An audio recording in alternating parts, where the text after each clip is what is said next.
¿qué huella deja en la mente de un niño o de cualquier persona un acto de discriminación? Al final, discriminación y acoso son formas subterráneas de violencia. Cuando una persona vive todo este tipo de experiencia y lo vive reiteradamente, se puede romper. Si lo dejas pasar la primera vez, lo vas a dejar pasar las veces seguidas. ¿Pudieran existir programaciones mentales que están implícitas en nuestro ADN, de las cuales nosotros ni siquiera teníamos conciencia porque estamos en el vientre de nuestra madre? Cada uno de nosotros ha experimentado una madre que, aunque sea la misma persona, para lo que nosotros experimentamos como niños, como adolescentes, no es la misma persona. ¿Puede ser esto una programación mental para ser agredido? Hay una actriz famosa en Italia que sufrió una agresión sexual y la policía le preguntaba cómo usted estaba vestida. Con todo dolor tenemos que decir que si existe machismo, no nace por los hombres. Hay personas que sangran sobre personas que nunca los hirieron. Dolorosamente, nosotros los humanos, en general, nos movemos solo cuando nos toca a nosotros. Este modo de tratarnos entre nosotros no puede seguir siendo considerado como un comportamiento normal. Mente Maestra es presentado por Avanti es para ti, Multibox, tu agente logístico de confianza. Alex Pharma, dale confianza a lo bueno, dale Alex. Multimax, las mejores marcas en un solo lugar. Mimlot, familia feliz, familia Mimlot. Alimentos Cali, Cali es calidad. Cada vez que un acto de discriminación se normaliza, cada vez que una palabra hiere y no se nombra, algo se quiebra en el interior de una persona y a veces esa fractura no se ve hasta que es demasiado tarde. Bienvenidos a Mente Maestra, un espacio donde el pensamiento se convierte en puente hacia la conciencia colectiva. Hoy hablaremos de una de las heridas más silenciosas y peligrosas de nuestra sociedad, la discriminación, y de cómo su eco, cuando no se define, puede llevar a una consecuencia más trágica, el suicidio. Pero este episodio no es un llamado al miedo, es un llamado a la prevención, a la empatía y al poder que tiene la palabra para salvar.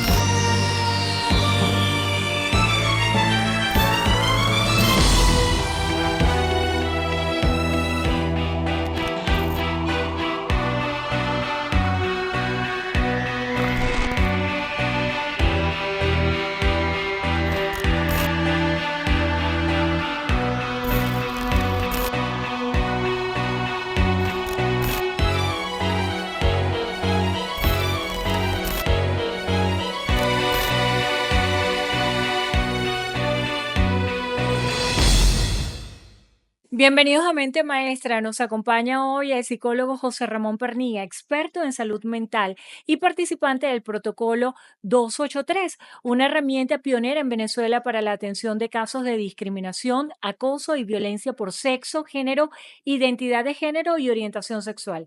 Un protocolo diseñado para transformar instituciones educativas en espacios seguros. Esto es Mente Maestra y este episodio es urgente. ¿Qué es la discriminación?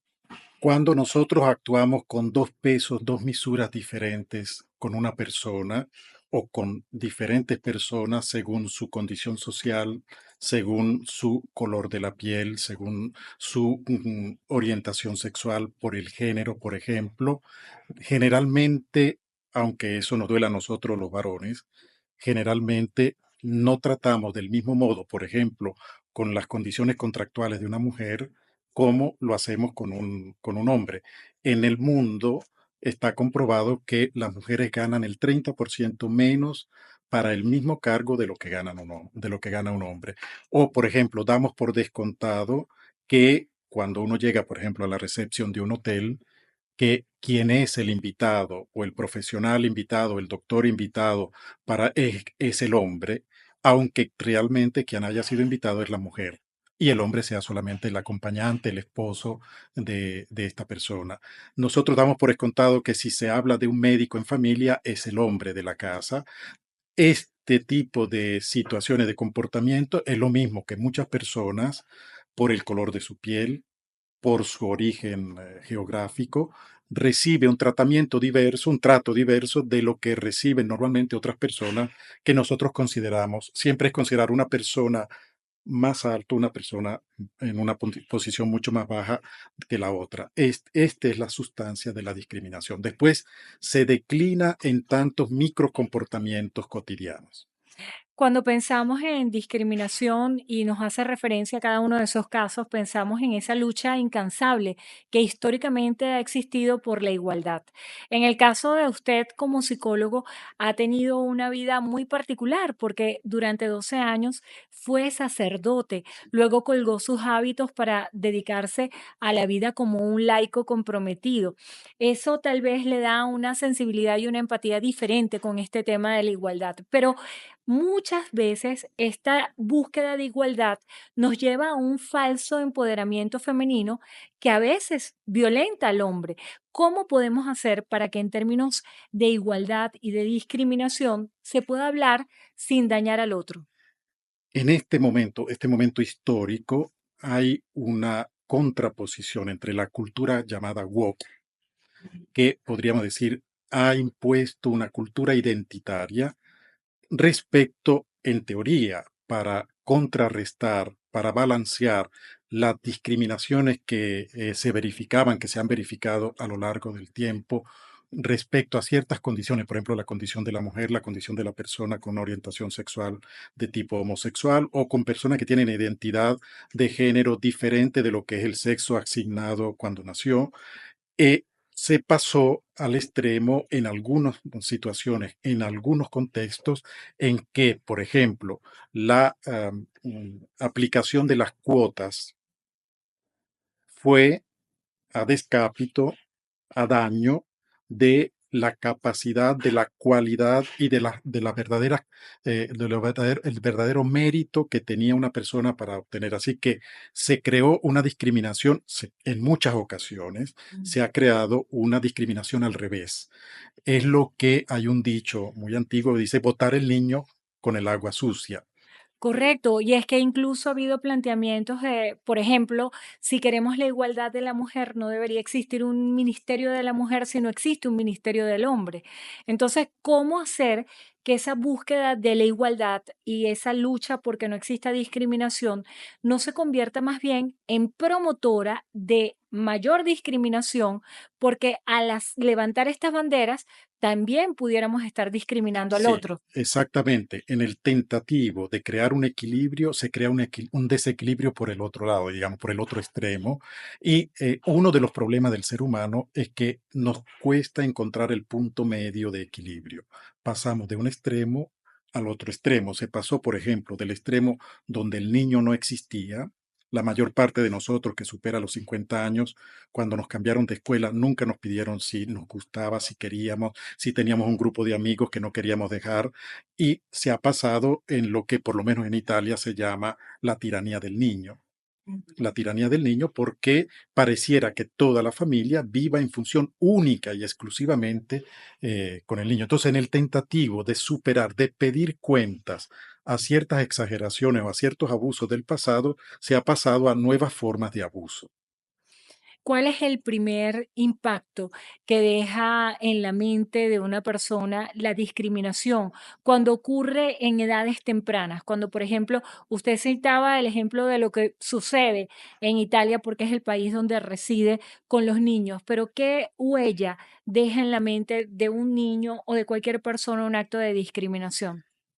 En Italia, como aquí, tenemos el problema de la discriminación, aunque nosotros seguramente, yo por lo menos tenía la impresión de que aquí no fuese un problema grave, pero hablando en estos días, tanto en Guayana como aquí en Caracas, en realidad por el color de la piel, que tú recibas un trato diferente, se verifica todavía entre nosotros. En Italia sucede con un mayor énfasis, con una mayor frecuencia, y cuando tú desde niño, por ejemplo, si tú controlas las redes sociales, te darás cuenta que ha habido varios casos en que una gimnasta, por ejemplo, una niña gimnasta, había ganado el premio y los organizadores del evento la pasaron, la ignoraron. Sentirse ignorados es una de las grandísimas fuentes de sufrimiento para el ser humano. Crea soledad. crea incertidumbre sobre la propia identidad. La pregunta, ¿quién soy yo? ¿Qué mal hice? Y tú creces ya desde pequeño sintiéndote equivocado, no sintiendo el derecho de ocupar el espacio que ocupas. De allí en adelante, cuando somos adultos, tenemos dificultad para hacer valer nuestros derechos, para pedir razón de los motivos por qué me tratan de este modo. Y más adelante, lamentablemente, nosotros los humanos somos víctimas capaces de hacer víctimas. Y Wow. muchas veces nosotros terminamos reproduciendo lo que a nosotros nos hicieron. La mayor parte de las personas agresoras son personas que han sufrido agresión. Te quiero contar que lo mejor del mundo ahora lo puedes tener en tus manos. Descubre un oasis de elegancia y variedad en Galería Avanti. Desde las marcas más icónicas hasta las últimas novedades. Todo lo que deseas está aquí. Síguenos en @Galería Avanti para conocer más o visita galeriaavanti.com. ¿Buscas una empresa de envíos que te brinde seguridad, eficiencia y tarifas competitivas? Multibox es tu mejor opción para importar y exportar mercancías desde y hacia Venezuela. Con presencia en Panamá, Venezuela, Miami y China, nuestro equipo altamente capacitado se encarga de cada etapa del proceso logístico, garantizando así que tu carga llegue a su destino de manera segura y puntual. Lleva tu negocio al siguiente nivel. Multibox, tu agente logístico de confianza. O sea que de alguna manera hay que brindar apoyo psicológico no solamente a la víctima, sino también al victimario. Yo creo que sí, porque nosotros partimos primero de una inspiración cristiana que creemos en la realidad de la conversión, o sea, de la posibilidad de cambiar y de transformar la propia vida. Nosotros al mismo tiempo, digamos, yo no podría hacer este trabajo si yo no creyera en la posibilidad de cambiar y de transformar. Los estudios clínicos dicen que algunas huellas, algunas trazas, algunas impresiones que nosotros hemos recibido desde pequeños no se cancelan, pero se Wow. pueden transformar. Podemos construir nuevas respuestas.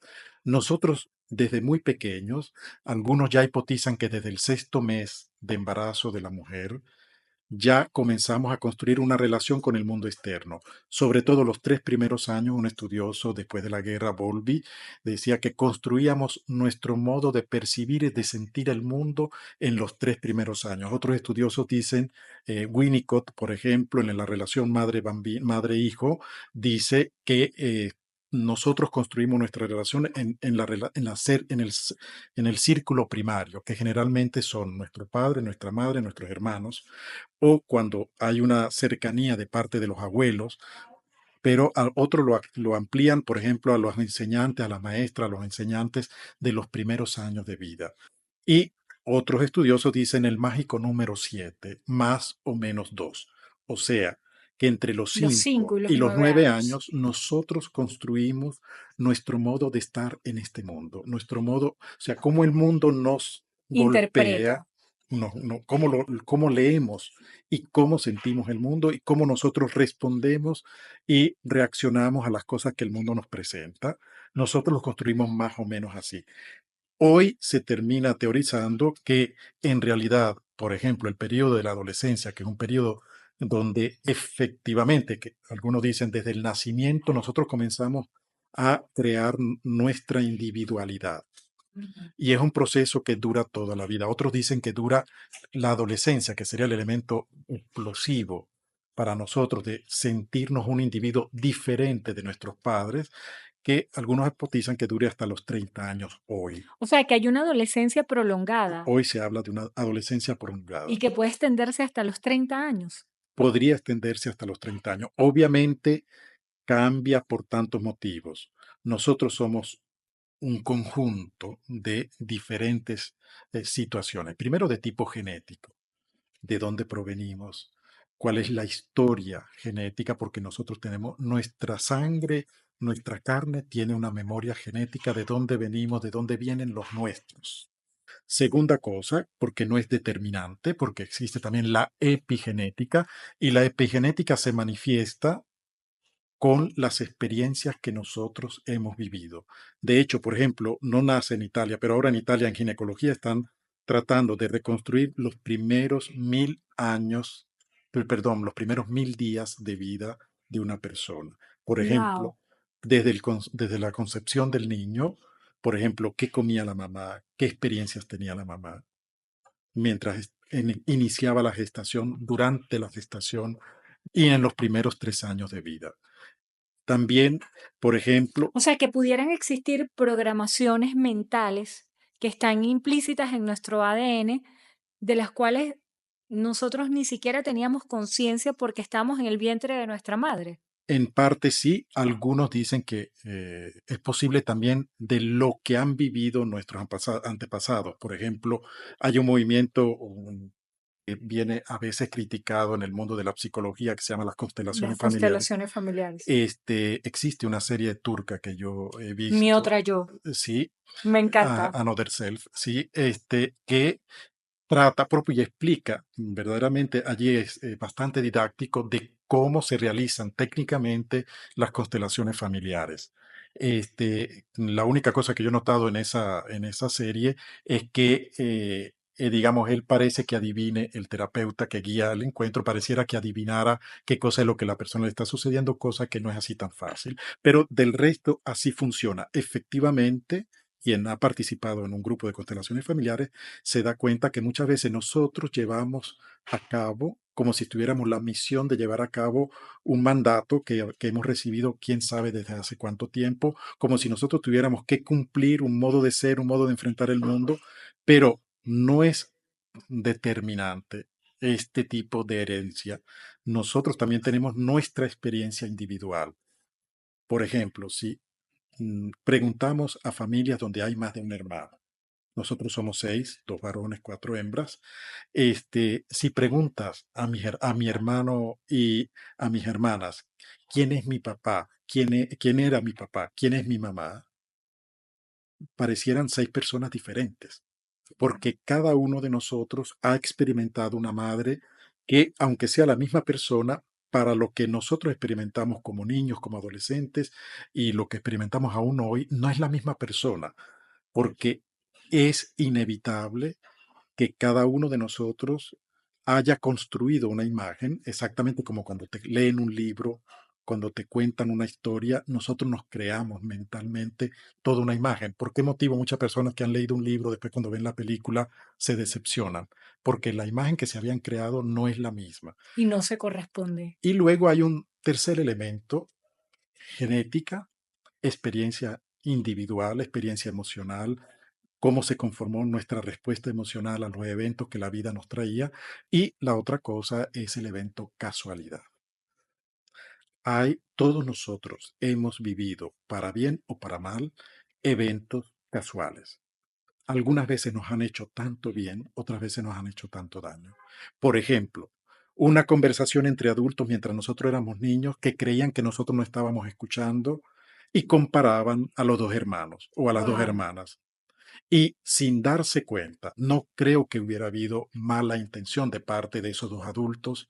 Y si ese adulto, uno de los dos adultos era uno de los padres, peor todavía, y en la comparación el niño que escuchaba salía perdiendo, ese niño se lleva ese dolor y es una cosa casual que yo no me sabría explicar porque los niños que sufren este tipo de cosas, que son eventos casuales, no hablan nunca de eso.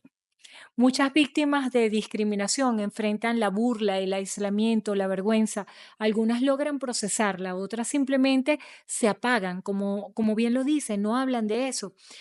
José Ramón, ¿qué tan frecuente es que la discriminación sostenida derive en trastornos como ansiedad, depresión o la idea suicida? Sí, ahora, la cuestión es que porque tú seas mujer, porque tú eres mujer, tú te vivas frecuentemente una experiencia, no una sensación solamente, sino la experiencia real de que tú sufres discriminación o que, y esto lo digo lamentablemente, te sientas acosada porque ¿quién lo hace casi siempre? En las estadísticas dicen que 8 sobre 10 casos, 8 9 lo hacemos nosotros los hombres, acosar a las mujeres. Sí, Wow. hay acoso también de parte de la mujer en algunos casos hacia el hombre, pero es son uno, máximo dos sobre 10 casos. Ahora, cuando una persona vive constantemente ese motivo, que se siente discriminada o que se siente acosada, o sea, discriminado quiere decir, como habíamos dicho al inicio, que tú recibes un trato diferente porque tú eres mujer. Acosado quiere decir que una persona te haga la vida imposible, que sea hostil, que te intimide porque tú eres mujer. Y cuando llega un hombre, su comportamiento es totalmente diferente. Wow. Eso, como por ejemplo sucede mucho con una doctora, en Italia sucede frecuentemente, yo no sé si aquí sucede, si la doctora es una mujer, señorita, cuando va bien, o señora, Rigaza, sí, signorina, señorina. signorina o señora, pero en tono de disminución. Llega el hombre y a veces un enfermero y dice, doctor, o sea, ese tipo, cuando es continuativo, cuando es frecuente, cuando es reiterado, llega un momento que la persona obviamente se siente, además de sentir la discriminación, cuando, por ejemplo, la persona se permite de hacerte avances porque tú eres mujer. Entonces, yo creo que para manifestarte que tú eres bonita, para manifestarte que tú me interesas, yo me siento autorizado a hacerte avances sin que tú me hayas dado el consentimiento. Y eso se reitera, se reitera. Muchas personas tienen una fuerza resiliente que muchas personas son como yo lo llamo como un diente de león, no sé si conoce la flor, el diente de león, Ajá. el que sopla uno. Esa flor nace en cualquier lugar, es un caterpillar. Ujú. Hay personas que son como esa flor, son como caterpillar. Hay otras personas que son como orquídeas.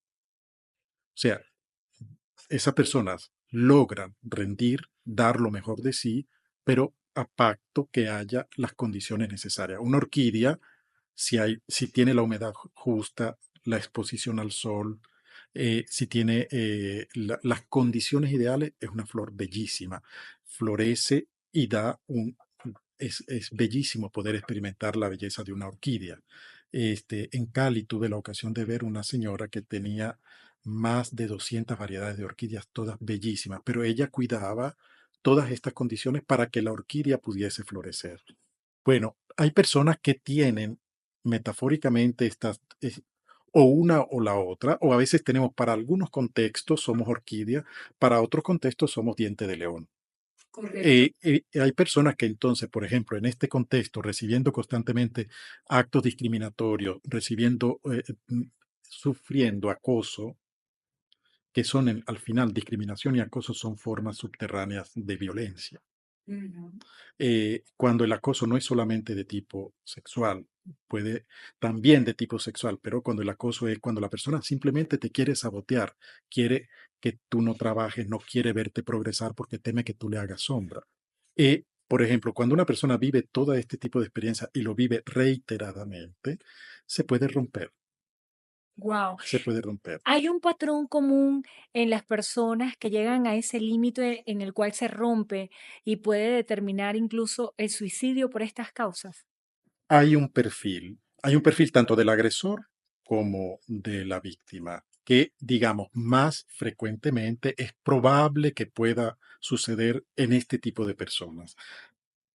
Primera característica de la persona sobresale. Sobresale por inteligencia, sobresale por capacidad, sobresale por belleza, sobresale porque se hace notar. Por ejemplo, en un contexto universitario o en muchos contextos, si una persona tiene una orientación sexual diferente de la que comúnmente viene considerada la más común, pero digamos que en un contexto donde buena parte del grupo es heterosexual, una persona homosexual se nota en el grupo. Una persona con identidad de género diferente al género, al sexo que le asignaron cuando nació, se nota en el grupo. Esa persona tiene mayores peligros para sufrir actitudes de acoso o de discriminación. Al revés, en algunos grupos, por ejemplo, yo tuve la experiencia de una persona que me pidió soporte en Italia. Él era el único hombre en un grupo de 30 mujeres. Y este hombre, obviamente, prevalecía, se notaba en el grupo. Entonces, una de las personas en el perfil de una víctima es prevalecer en el grupo, Ujú. por el motivo que sea. Según personas que han sufrido ya antes Este tipo de situaciones son objetivo fácil. No se entiende bien por qué pareciera, como alguien dice, como si tuviera la antenita, ¿no? Ujú. Que la gente lo individua como posible objeto de agresión, O sea, pero ¿puede ser esto una programación mental para ser agredido? La digamos, teoría de que, la víctima atrae al victimario. en, digamos, yo tengo mucho miedo digamos, de darme el espacio de reflexionar de ese modo, porque muchas veces se corre el riesgo de revictimizar quien ya ha sufrido, como diciendo se la buscó. Correcto. En Alex Pharma damos salud y vida. Con más de 12 años cuidando de ti, ofrecemos medicamentos de calidad y atención médica gratuita en todo el país. Confía en nosotros para tu bienestar. Dale confianza a lo bueno. Dale, Alex. En Multimax Store reunimos lo mejor de la tecnología, el hogar, el entretenimiento en un solo lugar. Con más de 40 tiendas en todo el país y las mejores marcas del mundo, todo lo consigues al mejor precio y con promociones irresistibles. Visítanos y descubre por qué somos la cadena de tiendas número uno en Venezuela. Multimax, las mejores marcas en un solo lugar. Hay una actriz famosa en Italia que sufrió una agresión sexual, una violencia sexual, y la policía le preguntaba, ¿cómo usted estaba vestida? Wow, Tenía una falda corta, usted tenía un escote muy grande, usted le sonrió a las personas. Eso es revictimizar. revictimizar a la víctima. Entonces, digamos, por ese motivo, yo sé que nosotros en este momento, en todas las redes sociales se habla tanto de la ley de la atracción o del hecho de que nosotros como que estamos programados para recibir un trato pero yo pondría primero, yo creo que sobre ese tipo de cosas hay que reflexionar. Una cosa sí es que efectivamente personas que ya han sufrido por algún motivo tienden a sufrir, probablemente porque a resufrir este tipo de situaciones, probablemente porque la actitud de miedo es una de las situaciones como Que detona. que detonan, ¿sí? Hablando con el padre Rino, se habla de cuánto el miedo sea un elemento que haga daño en las vidas de las Correcto. personas. El protocolo 283, desarrollado en la Universidad Católica Andrés Bello, plantea una ruta de prevención y atención frente a la violencia por identidad o expresión de género. ¿Puedes contarnos cómo funciona este protocolo, cuáles han sido sus logros y cómo podría inspirar a otras instituciones a poner en práctica este protocolo? Bueno, esta idea nació, como decía al inicio, en el 2020. La profesora Magali Vázquez lo promovió, lograron construirlo. Yo participé en parte de la redacción de este protocolo para los aspectos psicológicos. Este, luego fue promulgado en septiembre del 2020 y ¿qué cosa propone este protocolo? Primero, que la universidad quiere ser un espacio donde las personas se sientan libres. Hay una serie de principios que guían, por ejemplo, de la confidencialidad, que guían la prontitud en la respuesta.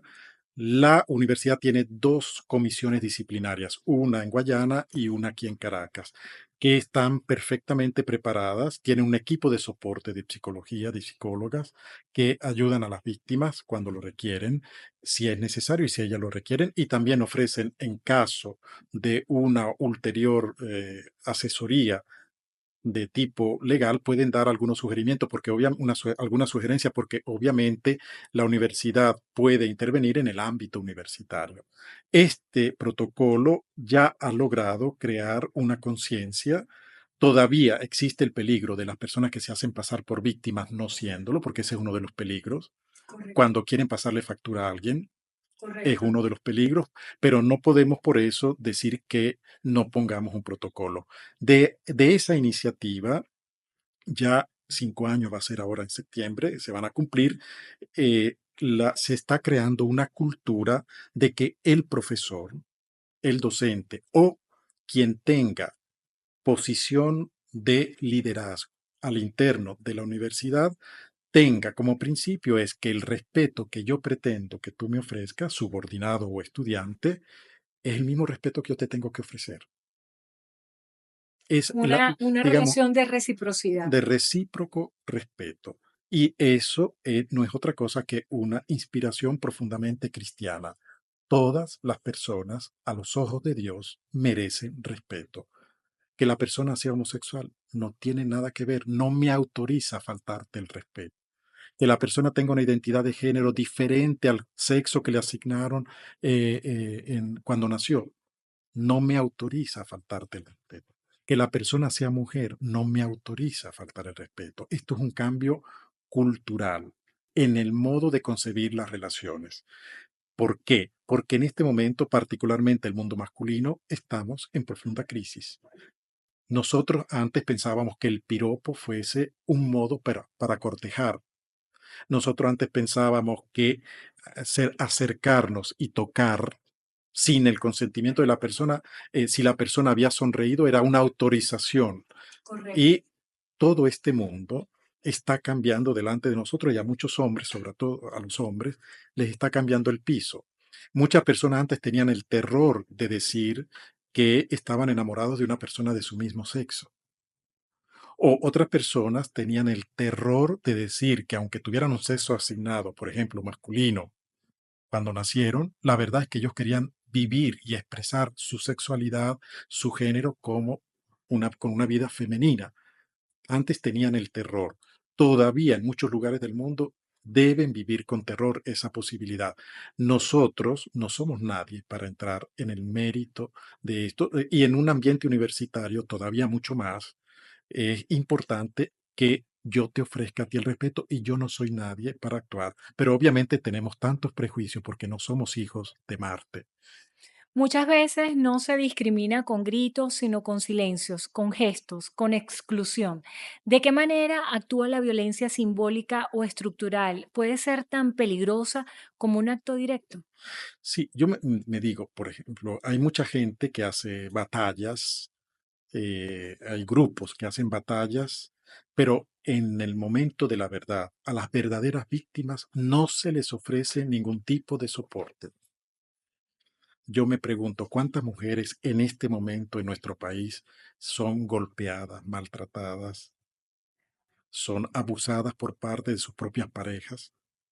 ¿Existe realmente instancias reales donde esa persona pueda recomenzar, donde esa persona pueda reconstruirse y tienen de verdad un soporte para que aprendan también, para que puedan crecer emocionalmente y no enamorarse de personas que las maltratan?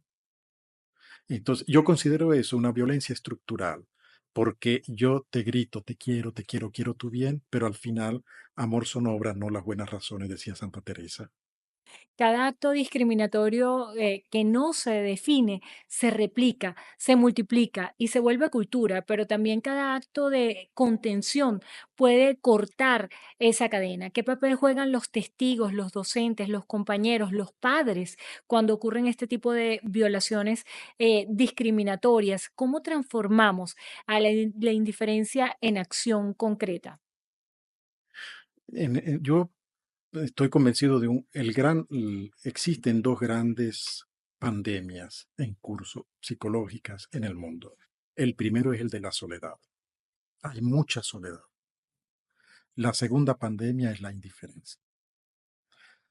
Ya, yo tuve un profesor aquí cuando estudié aquí en Caracas en el 90, se llamaba Jean-Pierre Bissenbach, era un jesuita de Montalbán y él trajo, yo me recuerdo que trajo un- un corte de periódico donde se hablaba de una joven de 17 años que había sido violada y asesinada y el padre había tentado de crear en la época una asociación y declaraba con dolor la indiferencia de las otras personas. Y la reflexión que hicimos en ese momento es que dolorosamente nosotros los humanos, en general, nos movemos solo cuando nos toca a nosotros. Y ahí es donde nos damos cuenta cómo el resto de las personas son indiferentes. La verdad es que la solidaridad es un elemento que está todavía por construir. En realidad no podemos ser indiferentes. Sí, no deberíamos. El problema es que nosotros nos comenzamos a mover solo cuando nos tocan a nosotros. ¿Qué señales debería aprender a identificar toda la sociedad para poder identificar estos casos y no ser indiferentes? Muchas personas piensan que hay mucha distancia entre Italia y Venezuela. En realidad, los comportamientos humanos son muy parecidos. Te lo tengo que decir que son muy parecidos. Hay siempre señales, hay banderitas rojas que se encienden en las relaciones. Estamos hablando fundamentalmente de qué cosa estamos hablando, de cómo nos relacionamos nosotros. Ujú. Y la cuestión es que en toda relación hay pequeñas banderas, como cuando te llegan las notificaciones de WhatsApp, te llega una señal que te dice, o como por ejemplo, si hay cobertura o no hay cobertura. Hay señales que nos indican si hay cobertura, si no hay cobertura. Lo mismo, en toda relación, si nosotros estamos presentes a nosotros mismos, si nosotros somos conscientes nos damos cuenta de qué cosa estoy sintiendo yo y qué cosa, cómo me está tratando mi interlocutor, hay siempre señales. Entonces, hay primero, yo las llamaría señales tempranas. Por ejemplo, una relación de trabajo, una relación donde tú eres subordinada. Si la persona primero comienza a pedirte favores que después son obligación. Primero te lo pidió como favor. Desde el día siguiente que tú dijiste que sí, se convierte en obligación. Eso es una señal. Segundo, la persona comienza a pedirte cuentas, ya eso es una escalada, es un aumento de intensidad. La, la cuestión es que nosotros a veces no nos damos cuenta porque existe un mecanismo, este aparato aquí, que se llama cerebro, funciona, nosotros somos los más, ¿cómo se dice? Que no quiere gastar, que no, Ahorrativos. sí, ahorrativos, pichirre. Pichirres, pichirres. El cerebro es pichirre. El cerebro quiere producir el máximo con el menor costo posible, con el menor consumo de energía posible. Por ejemplo, aprendemos a manejar, después uno maneja sin darse cuenta que lo está haciendo. Cuando tiene el peligro de un accidente, ahí por Reacciona. 3 horas estás de nuevo atento. Después, nosotros tendemos a crear mecanismos automáticos. Creando mecanismos automáticos, nosotros en las relaciones no nos damos cuenta de Y estas señales y normalizamos. normalizamos estas señales. Luego, ¿qué cosa sucede? La persona, hay siempre una escalada. Hay ¿Y cómo siempre- se puede intervenir antes de que sea tarde? Un médico en Italia me dijo, si lo dejas pasar la primera vez, lo vas a dejar pasar las veces seguidas, las siguientes veces. Yo creo que nosotros no deberíamos tener miedo. Para eso tenemos que crecer en asertividad y en autoestima. Tú estás aquí y tú no le estás quitando el puesto a nadie, ocupando este puesto en este mundo. Lamentablemente, y así, y ahí regreso a nuestro origen, a nuestro crecimiento, a la importancia de los primeros años de vida. Si tuviste a tus padres mentir y preguntaste a tus padres, ¿por qué dijiste esa mentira, papá, mamá? ¿Por qué mentiste a tu vecino? Y te dan una cachetada, te callan, te dicen, no, no, nosotros no hicimos eso, negando una evidencia, nosotros terminamos creciendo, crecemos dudando de lo que nosotros vemos. Eh, Dudando de lo que nosotros vemos. Nosotros crecemos no confiando en lo que nosotros creemos realmente y terminamos creyendo que ya es tanto que tú me permitas estar aquí. Mimlot cuida de ti y tu familia en cada etapa de la vida. Productos de cuidado personal con calidad, pañales, toallas húmedas, jabones y más, diseñados con amor por un equipo venezolano comprometido con tu familia. Familia feliz, familia Mimlot. En Alimentos Cali creemos en la tradición, pero también en la innovación. Por eso llevamos a tu mesa una harina de maíz precocida de altísima calidad, hecha con procesos tecnológicos de última generación. Nuestro sabor criollo evoluciona contigo, porque lo que alimenta a tu familia debe ser lo mejor. Sabor, confianza y calidad.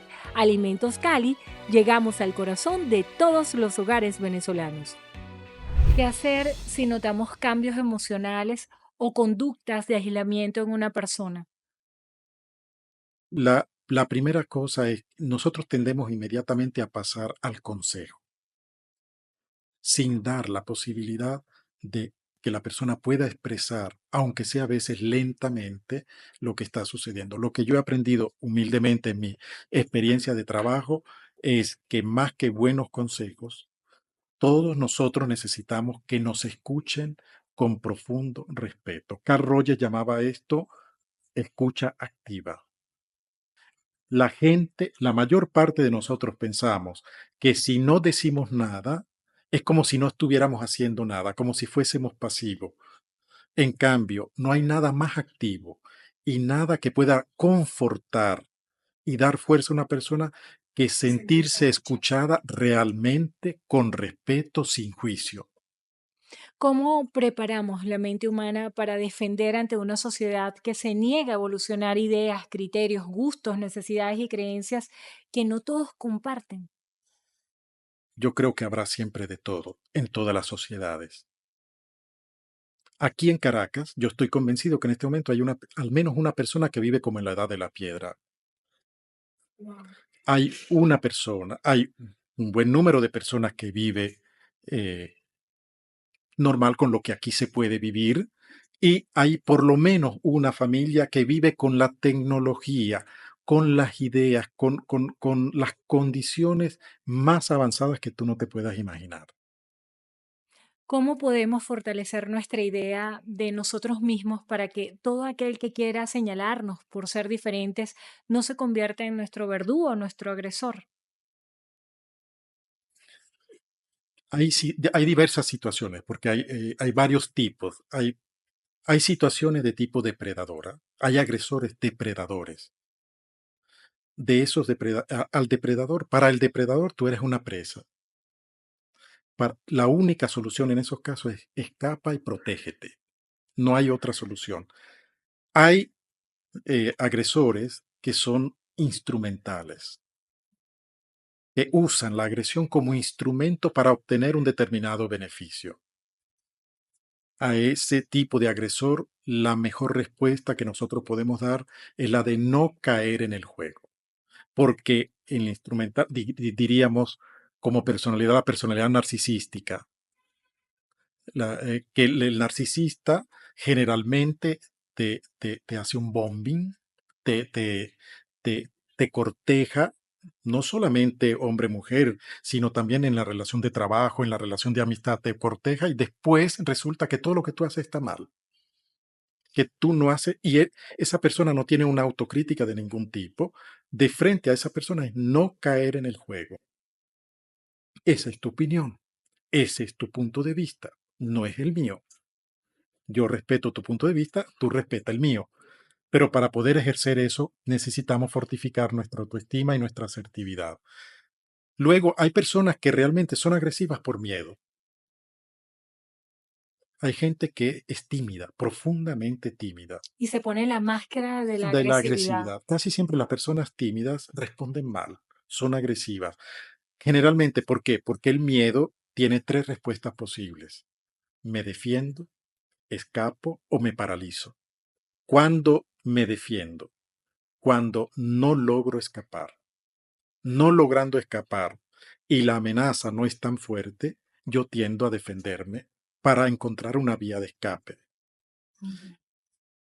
Es muy parecida a esta, por miedo, la maternal o paternal. Métete con los cachorros de un animal. Bueno, una persona que considera, por ejemplo, se trate de sus hijos o se trate de una persona que para sus ojos, para su impresión, es una persona más frágil que tiene que proteger, podría terminar agrediéndote porque cree que tú puedas agredir al más frágil del grupo. Correcto. Hay otras personas que en cambio están irritadas siempre por dos motivos. Uno, porque todos nosotros tenemos un espacio vital mínimo. Nosotros en Venezuela tenemos un espacio vital bastante lejos, digamos, es bastante, no, por ejemplo, yo cuando apenas llegué en Italia tenía dificultad porque en la zona de la Irpinia, en Avellino, la gente te agarraba del brazo y te hablaba así, cerquita. Tú sentías el aliento. Eso era, para nuestra cultura es invadente, es demasiado fuerte. Y en cambio, hasta que uno no logra crear una relación y no sé, pero para ellos es normal, para nosotros no. Entonces, nosotros todos somos territoriales. Cuando yo llegué en Italia tenía este problema por este motivo. Pero todos nosotros necesitamos un espacio mínimo. Yo no puedo llegar a tu casa. De hecho, por ejemplo, antes cuando pedía la mesa, ella respetaba el territorio de otra persona. Ujú, correcto. Todos nosotros tenemos un... Entonces, cuando personas sienten que el espacio territorial viene invaso por parte de otra persona, esa persona tiende a responder de modo agresivo. El problema es, por ejemplo, en los ambientes de trabajo, cuando alguien se emposesa de cosas que no son su territorio, pero lo considera su territorio. Entonces tú no puedes tocar aquí, tú no puedes hacer esto, tú no puedes hacer esto otro, y te bloquea al final, no te deja desarrollar tu trabajo. Y hay personas, en cambio, que te hacen pagar los platos rotos que les rompió otro. Total. Hay personas que sangran sobre personas que nunca los hirieron. ¿Puede la formación académica y legal cambiar una cultura de exclusión? ¿Hasta qué punto necesitamos protocolos, leyes o reformas para que la mente de una sociedad también sane? Digamos que no es suficiente, pero es un aporte, porque la universidad tiene tres misiones: investigar, enseñar y promover el crecimiento comunitario. Yo creo que en estas dos últimas misiones, primero, como investigación, comprender que este modo de tratarnos entre nosotros no puede seguir siendo considerado como un comportamiento normal. Segunda cosa, como docencia, como enseñanza, la universidad tiene que enseñar una cosa diferente. De hecho, las universidades nacieron como espacios completamente libres donde se podía reflexionar de verdad. De hecho, nacieron como promovidas por el papado para que se pudiera pensar libremente. Y normalmente todas las universidades tienen una proyección social, lo llaman la tercera misión, tener un impacto en la comunidad. Y no es suficiente porque el cambio tiene que ser cultural, tiene que comenzar de nuestras madres, porque con todo dolor tenemos que decir que si existe machismo, no nace por los hombres.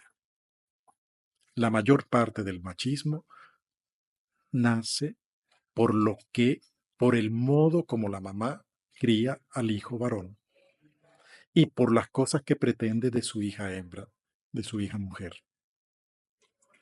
Cuando digo mamá, no excluyo el papá, la casa. Exactamente como la escuela. Cuando hablamos de la escuela es un ente complementario, no es el ente único donde se crea formación.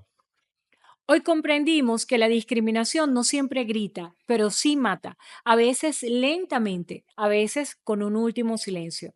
Pero también descubrimos que siempre hay una forma de intervenir, que el suicidio en muchos casos no es una decisión personal, sino una consecuencia social, y que prevenir es un acto de amor colectivo. Si alguna vez sientes que algo no está bien en ti, en alguien cercano, en tu entorno, habla, pregunta, escucha. Busca ayuda profesional. Apóyate en protocolos como el 283, porque la vida no debe defenderse sola y tú no estás solo. Gracias, José Ramón, por todo tu trabajo y por todo lo que nos has aportado el día de hoy aquí. ¿Dónde pueden encontrarte las personas que quieran seguir tu labor o comprender un poco más de este tema que hemos trabajado el día de hoy? En primer lugar, no solamente la católica, en este momento también la UCB ha desarrollado un protocolo. Entonces yo creo que en las páginas web de las respectivas universidades pueden buscar mayor información.